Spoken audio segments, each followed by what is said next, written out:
Olá, meus alunos, tudo bem com vocês? Bom, hoje nós vamos falar sobre coesão, parte 2, módulos 94, 95 e 96. Acompanhe em casa na sua apostila de teoria, ok? Página 312. Nós vimos anteriormente que o haikai é um texto conciso, né? Para que ele seja fluido, coeso, pode haver o emprego de alguns recursos, né? De coesão na sua construção. E há diversas formas de garantir um encadeamento de ideias, né, de modo que haja textualidade na sua produção.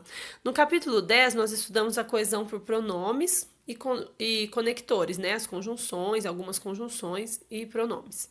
Agora nós vamos ver mais detalhadamente outros tipos de recurso coesivo, tá? Nós vamos falar da coesão referencial. Ela estabelece vínculo entre os elementos do texto, fazendo referência a eles, seja retomando o que foi dito, né, chamada anáfora, como vocês já aprenderam, ou anunciando algo que será dito, como a catáfora. Nós já aprendemos isso, né? E a produção desse tipo de coesão, ela se dá geralmente pela substituição pronominal. Mas o que vem a ser substituição pronominal? É quando nós usamos os pronomes para retomar um termo já apresentado no seu texto. Tá joia? Coesão referencial, ela é responsável por criar um sistema de relação entre as palavras e as expressões dentro de um texto, como eu acabei de falar para vocês, e vai permitir que nós possamos identificar os termos aos quais eles se referem. O termo que indica, né, a entidade ou a situação que o falante se refere é chamado de referente. Então, por exemplo, Joana acreditava no movimento ambientalista. Ela escreveu diversos artigos defendendo. Esse ela, né, o pronome ela e o pronome o tá retomando qual o termo da oração anterior? Joana, muito bem, né? Então ela retoma o termo Joana, tá? Isso, então, com isso nós temos o quê? A coesão referencial, tá? De forma a evitar a repetição daquele mesmo termo, ok? Olha só, aqui nós temos outros exemplos de recursos de coesão referencial, né? A repetição da mesma palavra, né? Como eu falei hoje na live para vocês, a repetição nem sempre ela é um erro, ela pode ser um recurso, tá? E muitas vezes ela vai ser necessário para garantir a clareza textual, evitando, por exemplo, a ambiguidade. Observe esse exemplo, olha. Clarice escolheu o doce de banana em vez do bolo de chocolate. O bolo tinha uma aparência estranha e era mais caro. Então, dessa forma, eu evito o quê? A ambiguidade. Então, nesse caso, a repetição ela é importante, tá? A elipse. A elipse é quando eu omito um termo, né? Eu escondo, né, um termo cujo referente é possível determinar-se pelo contexto, né? Então, por exemplo, os avós gostam de filmes de comédia, os netos de filmes de ação. Observe que nesse exemplo o verbo, né, gostar, ele foi omitido na segunda oração, ele foi retirado, ele não aparece, né? Mas nós sabemos, está implícito, olha. Os netos de filmes de ação. Os netos o quê? Gostam de filmes de ação. Só que eu não preciso colocá-lo porque a gente consegue subentender por conta da oração anterior, certo?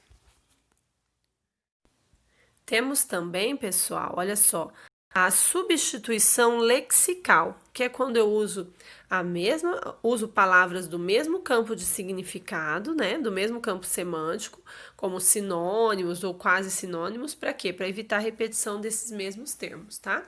Então, observe aqui nesse exemplo, olha. Enquanto esperava, uma menininha veio ao meu encontro. A garota parecia assustada. Então, menininha e garota, há uma relação de sinônimo aí, não é? Olha no segundo exemplo. O avião já havia levantado o voo. De repente, começou a fazer um ruído ensurdecedor. Então, aparelho e avião, há uma união aí de palavras do mesmo campo de significados, tá? Então, eu substituo. Procurei por alguns minutos a bendita ferramenta, mas acabei desistindo. pois não achei o martelo que meu pai queria. Então, ferramenta e martelo também, mesmo campo de significados, mesmo campo semântico, né? Ah, alguém pode falar assim, professora, eu já fazia isso, né, nos meus textos, só não sabia que nome que se dava a essa ação, né?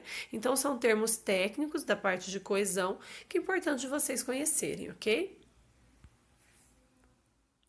Só, pessoal, a nominalização também é um outro recurso, né? É quando eu substituo uma forma verbal por uma nominal. Então, aí na apostila de vocês tem um exemplo na página 313 e aqui nesse material que eu preparei para vocês tem também um outro exemplo. Olha, ele trovou a pobre coitada por muito tempo. Para a sorte dele, a trova deu certo. Então, eu transformo o verbo trovar, né, pelo substantivo trova. Aqui no exemplo da apostila de vocês, está assim, olha, os brasileiros ajudaram os refugiados a estabelecer-se na cidade. A ajuda, né? Então, eu tenho o verbo ajudar e vou transformar em substantivo. Coloco o artigo, vira a ajuda. Então, dá-se o nome de nominalização, ok? Uma outra forma também, um outro recurso é a chamada epíteto, que é quando você tem uma palavra ou expressão para qualificar pessoas ou coisas, tá? Então, observe nesse exemplo aqui embaixo, olha. O Rio de Janeiro é uma das cidades mais importantes do Brasil. A cidade maravilhosa é conhecida mundialmente por suas belezas naturais, hospitalidade e carnaval. Observe Rio de Janeiro e cidade maravilhosa. Então, são aquelas expressões pelas quais ficam conhecidos determinados lugares, determinadas pessoas, não é? Observe o exemplo da apostila aí. O Haikai tem como poeta mais expressivo o escritor Matsu Basho, que nasceu no Japão, a terra do sol nascente, né? Então, a terra do sol nascente é um epíteto, certo? Outro recurso que você também pode utilizar no seu texto para retomar um termo, né? De forma a evitar repetição, de forma que seu texto fique mais coeso, é o numeral, né? O numeral e o termo síntese. O que vem a ser o numeral? Então, por exemplo, olha só, chegaram 2 livros. O primeiro era para mim e o segundo era para o meu pai. Então, ao invés de eu dizer, chegaram 2 livros, um livro era para mim, o outro livro era para o meu pai, eu posso usar o numeral de forma a evitar a repetição desse termo, tá? O que vem a ser o termo síntese? É aquela palavra ou expressão que vai resumir o que foi expresso anteriormente, né? Geralmente, os pronomes indefinidos, né, eles fazem muito bem esse papel. Olha só, tinha várias blusas, vestidos e calças. Nada agradável, né? Aí na apostila de vocês tem um exemplo assim também, olha. Havia buracos na telha, tintura da parede descascada, fiação elétrica velha. Todos esses problemas, então todos está retomando o termo buracos, tintura, fiação elétrica, tá joia? Isso faz com que nós faça a retomada de elementos já apresentados, de forma que o texto não fique cansativo e nem repetitivo. Olha, e por fim, né, nós temos mais esses 2 recursos, que são os advérbios pronominais e a repetição de parte do nome próprio. Então, os advérbios pronominais são aqueles advérbios que vão indicar lugar, tá? Como aqui, aí, lá, né? Então, olha só o exemplo. Viajamos para os Estados Unidos nas férias. Fez muito frio lá, né? Então, esse lá vai retomar o quê? Estados Unidos, tá? A repetição da parte do nome próprio é quando você utiliza dentro do texto, você faz referência, né, a algum nome próprio, e aí você não retoma o nome completo, nome, sobrenome. Você pode usar apenas o primeiro nome, ou só o último sobrenome, ou você pode também usar alguma expressão pelo qual, né, como nós já vimos, aquela pessoa é conhecida, tá? Então, aqui no caso, nós temos o seguinte exemplo, olha. Lígia Fagundes Teles é uma das principais escritoras brasileiras da atualidade. Lígia é autora de Antes do Baile Verde, um dos melhores livros de contos de nossa literatura.